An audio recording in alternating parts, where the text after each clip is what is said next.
اعوذ باللہ من الشیطان الرجیم بسم اللہ الرحمن الرحیم وَلَقَدْ اور یقیناً آتینا دی ہم نے موسیٰ الکتاب موسیٰ علیہ السلام کو کتاب وَقَفَّیْنَا اور پے در پے بھیجے ہم نے من بعدہ ان کے بعد بالرسل پیغمبر وآتینا اور دی ہم نے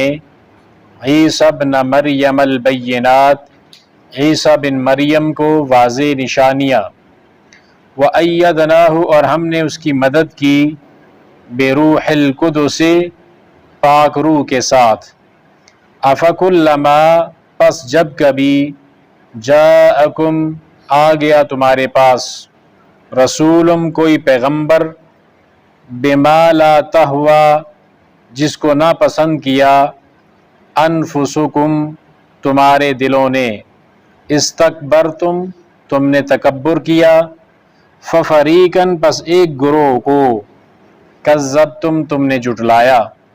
وفریقاً اور ایک گروہ کو تقتلون تم نے قتل کیا وقالو اور کہا انہوں نے قلوبنا ہمارے دل غلفن پردے میں ہیں بل لعنہم اللہ بلکہ لعنت کی ہے اللہ تعالیٰ نے ان پر بکفرہم ان کے کفر کی وجہ سے فقلیلم پس بہت تھوڑے ہیں ما یؤمنون جو ایمان لاتے ہیں ولما اور جب جاءہم آئی ان کے پاس کتاب من عند اللہ اللہ کی طرف سے مصدق لما معہم تصدیق کرنے والی اس چیز کی جو ان کے پاس ہے وکانو اور تھے وہ من قبل اس سے پہلے یستفتحون فتح مانگتے تھے علی الذین ان لوگوں کے مقابلے میں کفروا جو کافر ہوئے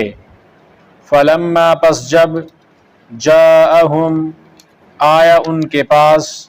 ما عرفوا جس کو انہوں نے پہچان لیا کفروا بہ اس کے ساتھ کفر کیا انہوں نے فلعنت اللہ پس لعنت ہے اللہ کی علی الکافرین کافروں پر وَلَقَدْ آتَيْنَا مُوسَى الْكِتَابَ وَقَفَّيْنَا مِن بَعْدِهِ بِالرُّسُلِ وَآتَيْنَا عِيسَى ابْنَ مَرْيَمَ الْبَيِّنَاتِ وَأَيَّدْنَاهُ بِرُوحِ الْقُدُسِ اور ہم نے موسیٰ علیہ السلام کو کتاب دی اور ان کے بعد پے در پے پیغمبر ہم نے بھیجے اور ہم نے عیسیٰ بن مریم کو واضح نشانیاں دیں اور ان کو ہم نے ان کی روح القدس کے ساتھ مدد فرمائی۔ اب موسیٰ علیہ السلام کو اللہ تعالیٰ نے تورات کتاب عطا فرمائی تھی اور پھر موسیٰ علیہ السلام کے بعد بنی اسرائیل کے اندر بہت سارے پیغمبر اللہ تعالیٰ نے مبعوث فرمائے اور پھر ان کے بعد آخر کے اندر بنی اسرائیل کے اندر عیسیٰ بن مریم علیہم السلام یہ مبعوث ہوئے پیغمبر بن کر اور اللہ رب العالمین نے پھر ان کی روح القدس کے ساتھ مدد فرمائی۔ اب یہ موسیٰ علیہ السلام اور عیسیٰ علیہ السلام ان کے درمیان 1245 سال کا تقریباً وقفہ ہے دونوں کے درمیان۔ اب اس دورانیے کے اندر بہت سارے پیغمبر اللہ تعالیٰ نے بنی اسرائیل کے اندر مبعوث فرمائے ہیں۔ بائبل کے مطابق 4 بڑے انبیاء ہیں، عزائیہ، جرمیہ، عزاکیل اور دانیال، یہ بڑے پیغمبر تھے 4 اور اس کے ساتھ 12 چھوٹے پیغمبر تھے، یہ بڑے اور چھوٹے یہ بائبل کی ٹرم ہے اور اس کے علاوہ اور بھی پیغمبر تھے۔ اور ابھی قرآن کے مطابق زکریا علیہ السلام، یحییٰ علیہ السلام، سلیمان علیہ السلام، داود علیہ السلام، یونس علیہ السلام، الیسع علیہ السلام، یہ سارے کے سارے اور ان کے علاوہ جو پیغمبر جن کا ذکر قرآن پاک کے اندر ہوا ہے یہ سارے کے سارے موسیٰ علیہ السلام کے بعد آئے ہیں۔ تو یہ انبیاء کا سلسلہ ایک کے بعد دوسرا نبی آتا رہا ہے۔ تو اور پھر عیسیٰ علیہ السلام کو اللہ تعالیٰ نے بہت ساری نشانیاں عطا فرمائی اور ان نشانیوں میں سے ایک یہ تھی کہ وہ مردے کو زندہ کرتے تھے، مادرزاد، اندھا اور کوڑ کا جو مریض ہوتا تھا اس کو اللہ کے حکم سے شفا بخشتے تھے۔ اور عیسیٰ علیہ السلام یہ بھی لوگوں کو بتاتے تھے کہ آپ لوگوں نے گھروں کے اندر پکایا کیا ہے اور گھروں کے اندر آپ نے کیا چیز ذخیرہ کی ہے۔ تو یہ نشانیاں تھی اللہ رب العالمین کی طرف سے۔ جس دور کے اندر پیغمبر کو جس طرح کے معجزے کی ضرورت پیش آتی رہی اس طرح کا معجزہ اللہ تعالیٰ نے ان کو عطا فرمایا ہے۔ موسیٰ علیہ السلام کا زمانہ جادو کا زمانہ تھا، یہودیوں کے اندر جادو بہت زیادہ سیکھا بھی جاتا تھا، سکھایا بھی جاتا تھا، کیا اور کروایا بھی جاتا تھا۔ تو اس وقت موسیٰ علیہ السلام کو جو ملے ہیں معجزات، وہ جادو کے توڑ کے لیے اللہ تعالیٰ نے معجزہ عطا فرمایا، عصا، اور پھر اپنا ہاتھ اپنے بغل کے نیچے رکھتے تھے تو وہ چمکتا ہوا باہر نکلتا تھا۔ اور پھر موسیٰ علیہ السلام کے احسان ہے اس وقت کے سارے جادو بھی نکل لیے تھے، تو یہ ایک بہت بڑا معجزہ تھا۔ عیسیٰ علیہ السلام کا جو زمانہ ہے یہ طب کا زمانہ ہے، اس وقت مختلف طریقے اپنائے جاتے تھے صحت کے حوالے سے، علاج کے حوالے سے۔ تو اس کے اندر یہ جو مادرزاد اندھا ہے اور کوڑ کا مریض، اس کا علاج موجود نہیں تھا۔ آج کے اس دور کے اندر بھی ان کا کوئی اس طرح کا مکمل علاج ان بیماریوں کا موجود نہیں ہے۔ تو اس حساب سے ان کو جو معجزات دیے گئے وہ لوگوں کی عقل کو حیران کرنے والے تھے، اور اللہ تعالیٰ نے ان کی روح القدس کے ساتھ مدد فرمائی۔ اب یہ روح القدس جو ہے یہ بائبل کے مطابق ایک تو ان کا جو عقیدہ ہے کہ تین جو اجزاء ہیں مل کر اس سے خدا بنتا ہے، ایک اللہ تعالیٰ کی ذات، اور دوسرا عیسیٰ علیہ السلام، اور تیسرا روح، یہ تینوں اجزاء کو ملا کر وہ ایک رب مانتے ہیں، ٹرینٹی اس کو بولتے ہیں، یعنی تین مل کر ایک خدا بنتا ہے۔ اللہ تعالیٰ نے ان کا قرآن پاک کے اندر رد کیا ہے، لَقَدْ كَفَرَ الَّذِينَ قَالُوا إِنَّ اللَّهَ هُوَ ثَالِثُ ثَلَاثَةٍ، جنہوں نے کہا کہ رب تین سے مل کر ایک بنتا ہے تو انہوں نے کفر کیا ہے، رب العالمین کی ذات ایک ہی ہے۔ تو روح القدس سے مراد یہ بھی لیتے ہیں، اور اس کے روح القدس سے مراد بائبل کے اندر جو ہے وہ کمفرٹر، یعنی بعد کے اندر آنے والا ایسا رہنما ہے جو ان کو بعد کے اندر ان کی رہنمائی کرنے والا ہے، اس سے بھی مراد یہ لی گئی ہے روح القدس سے مراد۔ اور تیسرا اس سے جو مراد لی گئی ہے بائبل کے اندر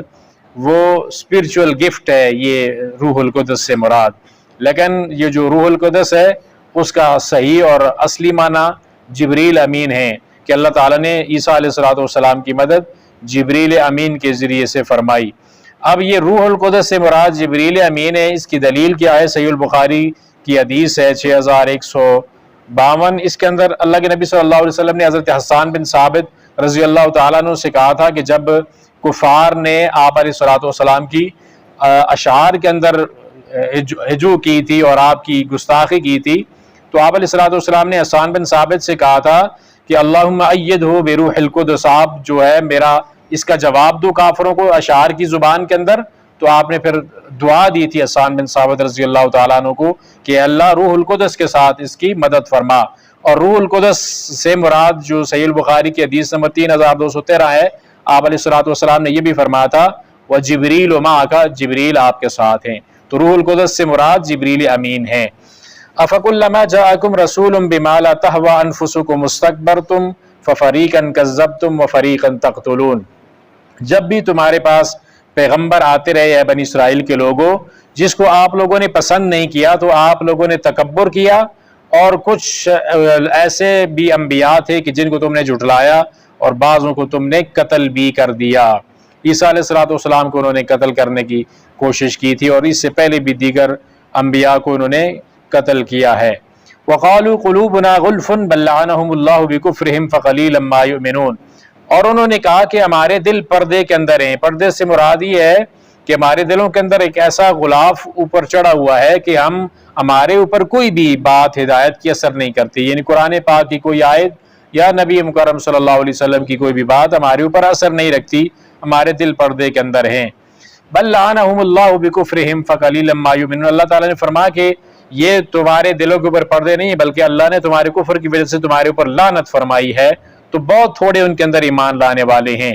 تو وہ تو ایک فخر کے اعتبار سے کہتے تھے کہ ہمارے دل پردے کے اندر ہیں، اس لیے ہمارے سمجھ کے اندر یہ باتیں نہیں آتی، ہم نے وہی کچھ سمجھنا ہے جو ہمارے اوپر نازل ہوا ہے تورات کی صورت میں یا موسیٰ علیہ السلام کی رہنمائی۔ تو اللہ تعالیٰ نے فرمایا کہ یہ تو تمہارے اوپر پھٹکار ہے، اللہ کی لعنت ہے، یہ تو کوئی فخر کرنے والی بات نہیں ہے۔ تو آپ لوگوں کے اوپر اللہ نے آپ کے کفر کی وجہ سے لعنت فرمائی ہے۔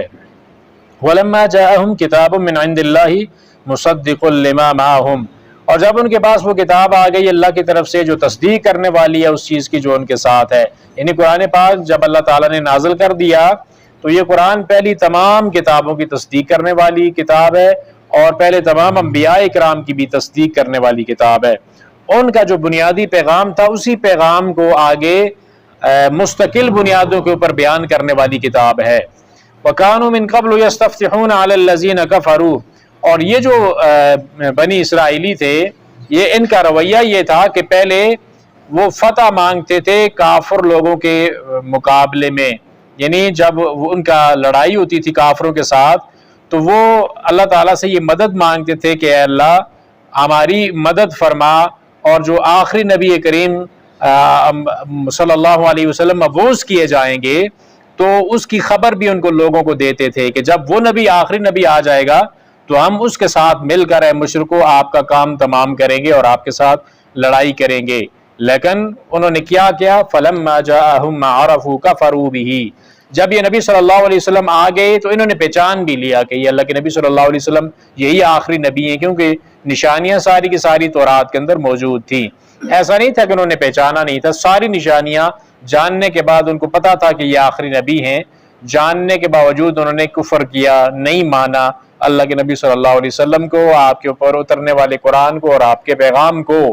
فلعنت اللہ علی الکافرین، پس لعنت ہو اللہ کی ان کافروں پر۔ یعنی جب انسان اللہ کی آیات کا کلی طور پر انکار کر دیتا ہے تو اللہ تعالیٰ کی لعنت اس انسان کے اوپر پڑتی ہے۔ تو ہمارے لیے ان آیات کے اندر پیغام یہ ہے کہ ایک تو ہم نے جتنے بھی انبیاء ہیں ان کے ساتھ ایمان لانا ہے، چاہے وہ موسیٰ علیہ السلام ہو، عیسیٰ علیہ السلام یا دیگر جتنے بھی انبیاء ہیں، ہم نے ان کے اوپر ایمان لانا ہے کہ وہ سارے کے سارے اللہ کے سچے پیغمبر اور رسول تھے، اللہ تعالیٰ نے ان کو دنیا کی ہدایت کے لیے مبعوث کیا تھا۔ اور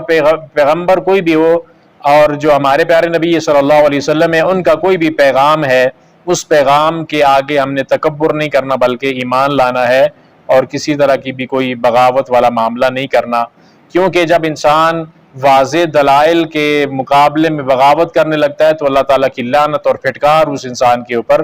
پڑنے لگ پڑتی ہے۔ تو اس لیے اللہ تعالیٰ کی لعنت سے بچنے کے لیے اطاعت اور فرمانبرداری والا راستہ ہے۔ اگر بغاوت والے راستے پر چلیں گے تو اللہ کی طرف سے لعنت اور پھٹکار آئے گی، اور اللہ کے عذاب دنیا اور آخرت کے اندر بھی مسلط ہو سکتے ہیں۔